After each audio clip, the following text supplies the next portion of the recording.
নমস্কার বন্ধুরা, আজ 5ই জানুয়ারি 2024 রবিবার। আজকে দিনটা আমার কাছে খুব স্মরণীয় এবং বলা যায় এটা এমন একটা দিন আমার কাছে যে দিনটা আমি জীবনে কোনোদিন ভুলবো না, ভুলতে চাই না। এমনকি যতটা ডিমেনশিয়া বয়সের সাথে সাথে আসুক না কেন, এই দিনটা যেন কোনোদিন আমি না ভুলি। কারণ এই দিন আমার একমাত্র সন্তানের জন্ম, বা বলা যায় আমার পিতা হওয়ার দিন। আজকে আমার কন্যার 18 বছর হলো। তো বুঝতেই পারছেন, একটা অন্যরকম অনুভূতি হয়। যাকে একদম জন্মের সময় দেখেছিলাম, আজকের দিনে ওই 9টা 15-20 নাগাদও জন্মেছিল। সকালে সিজারিয়ান সেকশন হয়েছিল।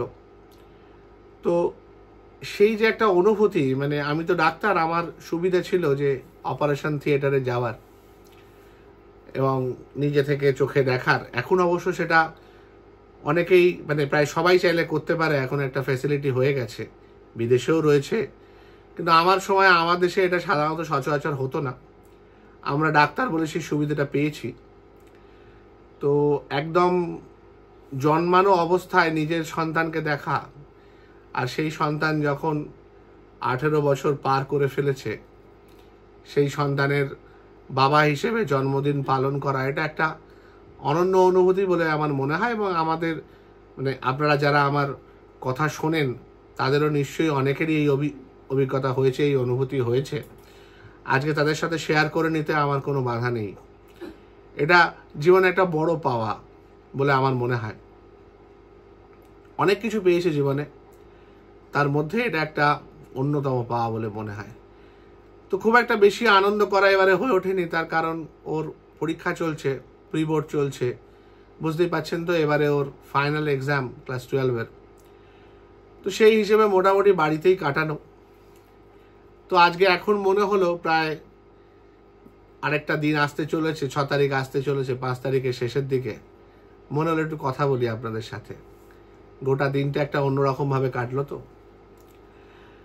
এই কথা ভাবতে ভাবতে একসময় মনে পড়ে যে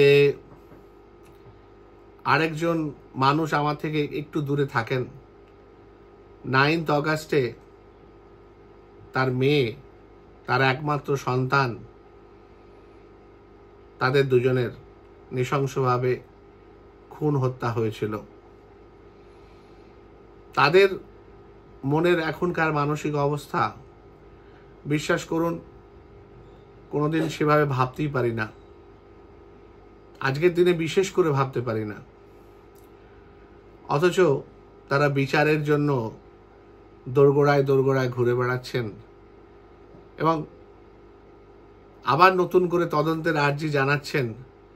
কারণ প্রায় 35টা জায়গায় তাদের যে মাননীয় উকিল, তিনি বলেছেন 35টা জায়গায় প্রশ্ন উত্তর পাওয়া যায়নি। অনেকগুলো পয়েন্ট তারা বলেছেন, সব পয়েন্ট আমার জানা নেই। কিছু কিছু পয়েন্ট আমার যথেষ্ট যুক্তিসঙ্গত মনে হয়েছে। যেমন ধরুন, যে ফুড বয়রা সেদিনকে খাবার ডেলিভারি দিয়েছিল, সুইগি হোক, জোম্যাটো হোক, যে কোম্পানি থেকে গিয়ে থাকুক না কেন, তাদেরকে কোনো রকম প্রশ্ন করা হয়েছে কিনা, তাদেরকে ডাকা হয়েছে কিনা সিবিআই এর তরফ থেকে, এই জিনিসগুলো অধরা রয়ে গেছে। যেমন অধরা রয়ে গেছে অ্যাকচুয়াল সিন অফ ক্রাইম। অনেকেই বলছেন, বা সেন্ট্রাল ফরেন্সিক ল্যাব বলছে, যে ওখানে ক্রাইম হয়েছে বলে তার এভিডেন্স পাওয়া যাচ্ছে না। এবার ক্রাইম হওয়ার পর সেই এভিডেন্স লোপাট করা হয়েছে, না অ্যাকচুয়ালি ওটা সিন অফ ক্রাইম নয়, সেটাও জানা যাচ্ছে না। কয়েকজন বলছেন যে ওই সময় আমাদের অভয়ার যে মোবাইল টাওয়ার, সেই মোবাইল টাওয়ার নাকি ওখানে ছিল না। ওই সময় নাকি মোবাইল টাওয়ার অন্য জায়গায় শো করা হয়েছে, বা দেখা গেছে যে অ্যাকচুয়ালি যে সময়ে খুন হয়েছে সম্ভবত মনে করা হচ্ছে, সেটা ওই লোকেশনেই নাকি টাওয়ার ছিল না। অনেকগুলো ধোঁয়াশা আছে জানেন তো। বিশ্বাস করুন, এই যে খবরগুলো সবকিছু যে সত্যি আমিও মানি তাই নয়। তার কারণ আমার এগুলো জানার কোনো এখতিয়ার নেই। আমার কেন্দ্রীয় যে তদন্তকারী যে সংস্থা, তার ভেতরে একদম এই ধরনের খবর আমাকে জানানোর মতো লোক নেই। আমি সাংবাদিক নই। সাংবাদিক বন্ধুরা আছেন, তাদেরও বক্তব্য যে তারাও খুব একটা কিছু জানতে পারছেন না। সবচেয়ে আশ্চর্যের যে জায়গাটা, সেটা হচ্ছে মোটিভ। একটা মেয়েকে মারার কারণ, যেটা আমরা এক নম্বর দিন থেকে বলে যাচ্ছি এবং দিনের পর দিন বলে যাচ্ছি, একই কথা একদম সেই ফাটা রেকর্ডের মতো বলে যাচ্ছি, সেটা হচ্ছে মেয়েটিকে মারা হলো কেন। সেই কারণটা অন্তত যদি কেন্দ্রীয় সংস্থা বা রাজ্যের পুলিশ প্রশাসন আমাদের কাছে অন্তত একটা হিন্টস দিত, কারণ কেউ সেটা জানে না। যেমন ধরুন এই যে কুলতলি বা এই যে আরো একটি জায়গায় যেখানকার মামলা প্রায় শেষ হয়ে গেছে, বিচারও ঘোষণা হয়ে গেছে, এই দুটো জায়গায় কিন্তু নাবালিকা, তাদের ওপর বোধহয় মদ্যপ অবস্থায় আক্রমণ করা হয়েছে এবং একদম মোটিভ পরিষ্কার। এখানে মোটিভ এত ধোঁয়াশা কেন? কারণ কেউ জানতে পারছে না কেন? আরেকটা খুব ইম্পর্টেন্ট জিনিস যেটা এই গত দুদিনে এসেছে, সেটা হচ্ছে তৃণমূলের একজন কাউন্সিলর, মানে বলা যায় বর্তমান শাসক দলের একজন কাউন্সিলর, যিনি তার এলাকায় নৃশংসভাবে খুন হয়েছেন, তার স্ত্রী বলছেন যে অন্য যে ঘটনাগুলো ধামাচাপা দিয়ে দেয়া হয় বা হয়েছে, সেইভাবে যেন এই ঘটনাটা ধামাচাপা দেয়া না হয়। এটা কিন্তু একটা মারাত্মক কথা। বিশেষ করে আপনার আমার কাছে যাদের এখনো পর্যন্ত কোনো রাজনৈতিক স্ট্যাম্প নেই, ভেতরে ভেতরে আমরা নিশ্চয়ই কোনো দলকে সমর্থন করি এবং আমাদের সেই সমর্থনের পিছনে সঙ্গত মতাদর্শ রয়েছে। যেমন আমি পরিষ্কার বলতে আমার কোনো বাধা নেই যে একটা সময় অবধি আমি বর্তমান শাসক দলকে সমর্থন করতাম, তাদের অন্ধভক্ত ছিলাম, তাদের একাধিক রাজনৈতিক নেতা নেত্রীর সাথে আমার সক্রিয় ওঠা বসা ছিল এক সময়, এবং তাদেরকে আমার খারাপ মনে হয়নি কখনো, আজও মনে হয় না। কিন্তু মতাদর্শগতভাবে আজকে আমি তাদের থেকে দূরে চলে আসতে বাধ্য হয়েছি। ইভেন আমার প্রচুর বন্ধু আছেন যারা খুব কাছের বন্ধু আমার, যারা শাসক দলের সঙ্গে সরাসরি যুক্ত রয়েছেন, এখনো কাজ করে যাচ্ছেন, তাদের সাথেও আমার কোনো শত্রুতা বা বন্ধুত্বের ছেদ হয়নি। কিন্তু হ্যাঁ, আমি আর সেই মানসিকভাবে সেই দলের সঙ্গে থাকতে পারছি না। হ্যাঁ, আমার কোনো অল্টারনেটিভ এখন পারছি না। হয়তো ভোটও দিতে যাব না আগামী বছর যে ইলেকশন হবে তাতে, কারণ ভোট দেওয়ার কোনো জায়গা আমি কাউকে পাইনি। একদম খোলাখুলি মনের কথা বললাম। তো এই জায়গায় দাঁড়িয়ে মতাদর্শ যাই হোক না কেন, একজন রাজনৈতিক নেতা নৃশংসভাবে খুন হলেন, যেখানে তিনি প্রায় 5 বার সেই এলাকারই কাউন্সিলর, তার আগেও মৃত্যুর হুমকি বা খুনের হুমকি হয়েছিল বলে তার নিরাপত্তা ব্যবস্থা ছিল, যে নিরাপত্তা ব্যবস্থাটা খুব রিসেন্টলি নাকি সরিয়ে দেওয়া হয়েছে, তুলে নেওয়া হয়েছে, এবং তার পরপরই উনি খুন হলেন। তার স্ত্রী একদম জোর গলায় বলছে দলের লোক ইনভলভ আছে, একাধিক লোক ইনভলভ আছে এবং এটাকে ধামা চাপা দিয়ে দেয়া হবে, জোর গলায় বলছেন উনি। এবং অন্যান্য ঘটনার মতো এটাকেও ঘটানো হবে। এর মধ্যে কি তার মানে অভয়ের ঘটনাটাও পড়ে যাচ্ছে, যে অন্যান্য ঘটনার মতো এটাকেও ধামাচাপা দেওয়া হবে? বা এই যে ঘটনাগুলো হয়েছে, যেগুলো 60 দিনের মধ্যে বিচার হয়ে গেল, সেই ঘটনাগুলো এর মধ্যে রয়েছে। পরবর্তীকালে হয়তো দেখা যাবে যে সেখানে একাধিক লোক ইনভলভ ছিল, কিন্তু একজন দুজনেরকে, এই সঞ্জয় রায়কে যেরকম এখন বলির পাঠা করা হচ্ছে, ওরকম বলির পাঠা করে বাকিদের বাঁচিয়ে দেওয়া হয়েছে খুব সুন্দর নিপুণভাবে সমস্ত কিছু এ করে, এবং এখানে করা যায়নি বলে প্রবলেম হচ্ছে। বডি ফ্লুইড 150 গ্রাম, কোন বডি ফ্লুইড কি প্রবলেম ছিল, তার মধ্যে কোনো মানে পুরুষের যে শুক্র রস, সেই রস নেই, বীর্য নেই। তাহলে 150 গ্রাম বডি ফ্লুইডের সোর্স কি? কোথা থেকে এলো এই বডি ফ্লুইড? তারপর বলা হচ্ছে, ইনিশিয়ালি বলা হয়েছিল পেলভিক ফ্র্যাকচার ছিল, এখন বলা হচ্ছে পেলভিক ফ্র্যাকচার নেই। যে 23-24টা ক্ষত শরীরে রয়েছে, সেই ক্ষত কিসের ক্ষত সেটা নিয়ে সম্পূর্ণভাবে বলা হচ্ছে না। ফরেন্সিক রিপোর্টেও বহু সমস্যা রয়েছে। সিএফএল সেন্ট্রাল ফরেন্সিক ল্যাব যা যা পাঠিয়েছে সমস্ত কন্টামিনেটেড বলা হচ্ছে, এবং যদি কন্টামিনেটেড না হয়, বারবার যেটা বলা হয়েছে ম্যাজিস্ট্রেটের প্রেজেন্সে ময়না তদন্ত হয়েছে, ম্যাজিস্ট্রেটের প্রেজেন্সে সোয়াব কালেকশন হয়েছে, এই সমস্ত সোয়াবগুলো যেগুলোর কথা বলা হচ্ছে, এবার সেগুলো কন্টামিনেটেড মানেটা কি? দুটো কারণ হতে পারে। এক নম্বর হচ্ছে চূড়ান্ত গাফিলতি, সেটা ওই সোয়াব কালেকশনের সময় ঘটেছে। 2 নম্বর হচ্ছে সেটা পরবর্তীকালে ইচ্ছা করে কন্টামিনেট করে দেওয়া হয়েছে যাতে দোষীরা ধরা না পড়ে। 3 নম্বর হচ্ছে সম্পূর্ণ অন্য স্যাম্পল দেওয়া হয়েছে, হয়তো দেখা যাবে ওই ডিএনএর মধ্যে অভয়ারই ডিএনএ নেই, মানে অ্যাকচুয়ালি ওটা অভয়ারই স্যাম্পল নয়, অন্য কোনো জায়গার স্যাম্পল বা অন্য কোনো রুগীর স্যাম্পল সেখানে পাঠিয়ে দেওয়া হয়েছে। নয়তো যেটা আরো ইম্পর্টেন্ট জায়গা, যে 4-5 জন ইনভলভ ছিল যাদের অ্যাকচুয়াল সিক্রেশন সেখানে পাওয়া গেছে।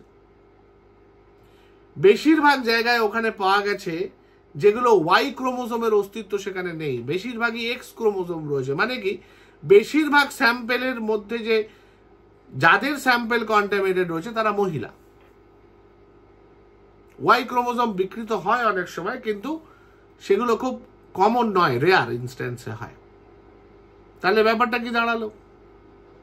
মহিলারাই ওখানে ইনভলভ ছিল। কিছুই বুঝতে পারছি না, জানেন তো। যেমন বুঝতে পারছি না এই পার্টিকুলার প্রতিবেশী দেশটার ওভারঅল আচার আচরণ। আমার একজন পেশেন্ট আছেন, পেশেন্টের নাম বলছি আমি, সারনেমটা পাল্টে বলছি। আমার একজন পেশেন্ট ছিলেন, তার নাম ছিল, মানে এখনো আছেন তিনি, চায়না রায়। আর আরেকজন পেশেন্ট ছিলেন যার সারনেমটা আমি বলছি, নামটা পাল্টে দিচ্ছি, সেটা হচ্ছে অমিত মাল। দুজনেই মিদনাপুরের বাসিন্দা। এবার ঘটনাচক্রে এদের বিবাহ হয়, কিন্তু মহিলা তার নিজের পদবি পাল্টাননি, কারণ সেটা হলে কি হয়ে যাবে বুঝতে পারছেন। হ্যাঁ, তো এই যে চীন, এক অদ্ভুত দেশ। একদিকে সে প্রতিবেশী হিসেবে এত সুন্দর বন্ধুত্ব পরায়ণ, মাঝে মাঝেই লাদাখে আক্রমণ করছেন। হ্যাঁ, বলা হচ্ছে যে বাংলাদেশের এই যে সকল গণ অভ্যুত্থান, বলা তো হচ্ছে এটা একটা দ্বিতীয় স্বাধীনতা, হ্যাঁ, তার পিছনেও নাকি এনাদের হাত রয়েছে। এনারা নাকি প্রকটভাবে বা প্রচ্ছন্নভাবে বিভিন্ন রকম অর্থনৈতিক সাহায্য করছেন, বাইরে দেখাচ্ছে সেটা পাকিস্তান করছে, কিন্তু ভেতরে ভেতরে নাকি এনারাই আসল কলকাঠি নাড়ছেন। তারপর এই যে হুনান প্রদেশ থেকে 2019-এ নভেম্বর মাস থেকে শুরু হয়ে প্রায় 2.5 বছর, মানে 2020-2021 হয়ে 2022-এর প্রথম দিকে আমরা করোনা থেকে কিছুটা, মানে কোভিড-19 থেকে কিছুটা মুক্তি পেয়েছি, যদিও এখনো কোভিড-19 কিন্তু হচ্ছে। হ্যাঁ, আপনারা হয়তো অতটা টিভিতে বা চ্যানেলগুলোতে দেখতে পান না, কিন্তু চলছে, পরিমাণে কম হয়ে গেছে, আর 5টা সাধারণ রেসপিরেটরি ভাইরাসের মতো হয়ে গেছে। তো সেরকম আবার একটি ভাইরাসের একটু বাড়বাড়ন্ত দেখা যাচ্ছে, যেটার নাম হচ্ছে metapneumo virus, human metapneumo virus. Human কেন? তার কারণ এভিয়ানও আছে, পায়রা বা অন্যান্য পাখির ক্ষেত্রেও এক ধরনের ভাইরাস আছে, তাকে বলে এভিয়ান। এভিয়ান মানে হচ্ছে পক্ষী শ্রেণীকে বলে এভিয়ান। এভিয়ান মেটানিউমো ভাইরাসও রয়েছে। তো তেমনি এটা হচ্ছে হিউম্যান মেটানিউমো ভাইরাস। এটা কি? এটা একটা আরএনএ ভাইরাস, যেরকম কোভিড একটা আরএনএ ভাইরাস, ইনফ্লুয়েঞ্জা একটা আরএনএ ভাইরাস, এইচআইভি একটা আরএনএ ভাইরাস, সেরকম এটা একটা আরএনএ ভাইরাস। এবার এই আরএনএ ভাইরাসের কিছু গ্রোথি প্রকৃতি আছে, এই খুব তাড়াতাড়ি মিউটেশন করতে পারে। আরএনএ ভাইরাসের নিয়মই হচ্ছে এরা খুব ফাস্ট মিউটেশন করে, ডিএনএ ভাইরাসের আবার কম।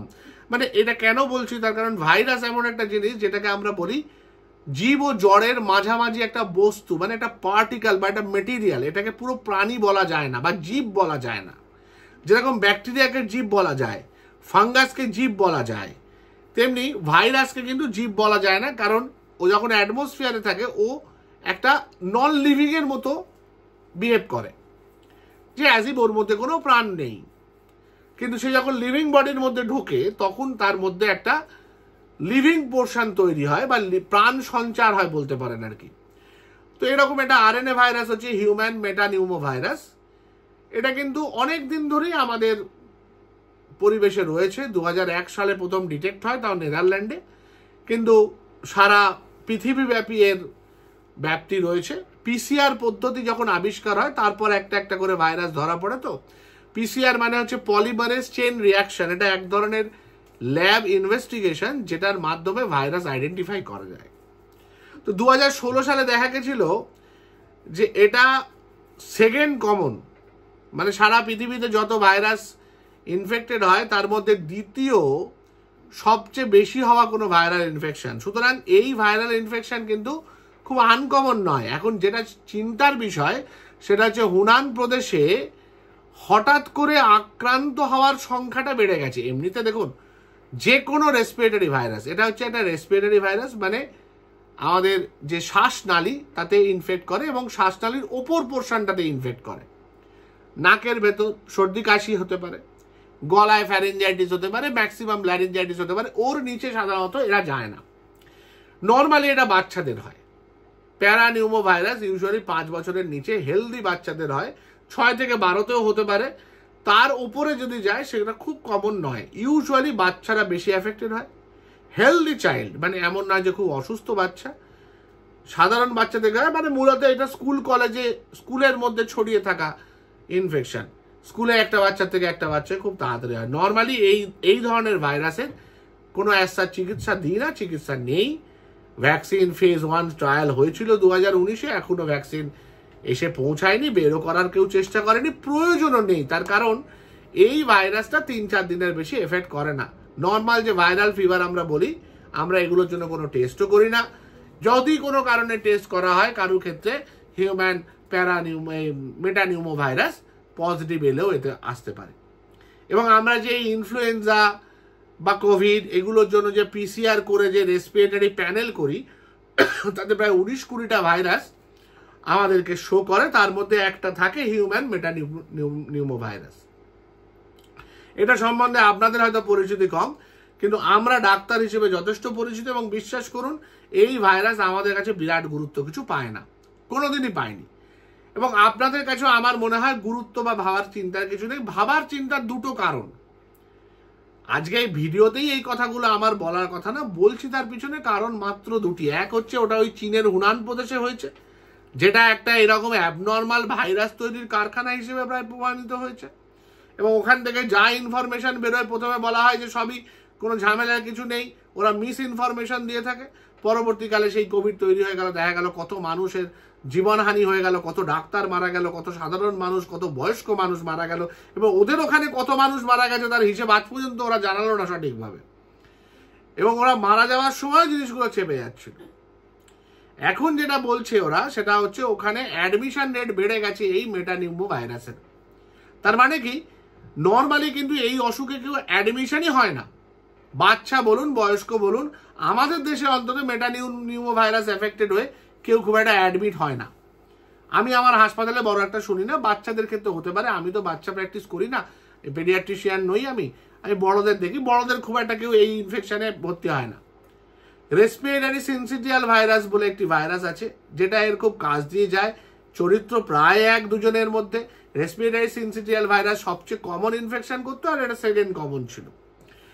তো এই জায়গায় দাঁড়িয়ে চিন্তার 1 নম্বর কারণ হচ্ছে ওটা ওই চায়না মাল আর কি। হ্যাঁ, চীনের ওই জায়গা থেকে আসছে, এবং এই চীন নামক দেশটির প্রতি না দিন দিন একটা অদ্ভুত বিতৃষ্ণা তৈরি হচ্ছে।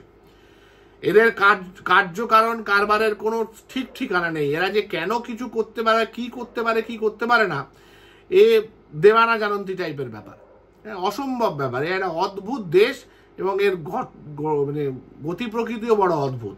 এটা 1 নম্বর। 2 নম্বর কারণ হচ্ছে ওদের ওখানে হসপিটাল অ্যাডমিশন, যেটা কিনা এই পার্টিকুলার ভাইরাসটার ক্ষেত্রে হয় না। 2001 সাল থেকে যে ভাইরাসটাকে আমরা দেখে আসছি, তার মানেটা কি দাঁড়াচ্ছে? এটাও কি অন্যান্য করোনা ভাইরাসের মতো এর স্ট্রেন পাল্টাচ্ছে?